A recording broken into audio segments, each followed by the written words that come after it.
Mika,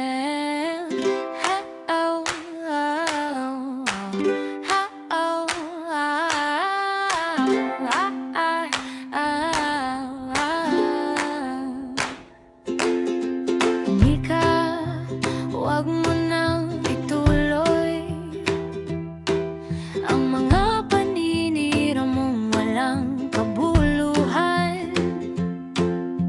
Baka makahanap ka ng katapat mo, hindi mo kayang harapin ang ganti. Mag-ingat kayo sa kanya, mga kaibigan. Iwasan na siya habang maaga pa. Masyado siyang madrama, iyak nang iyak sa messenger. Akala mo kung sino, nagpapanggap na kawawa. Sa mga kaibigan po ni Mika, huwag kayong masyadong maniniwala. Kami na ang una niyang siniraan. Balang araw kayo rin sisiraan niya.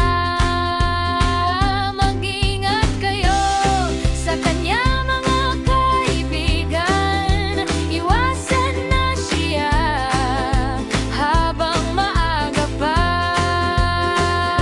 Masyado siyang madrama, iyak nang iyak sa messenger. Akala mo kung sino, nagpapanggap na kawawa. Hindi ko po ito sinasabi para siraan siya. Nagsasabi lang po ako ng katotohanan, kasi po naranasan namin ito mismo. Hindi po namin gusto na maulit pa sa inyo.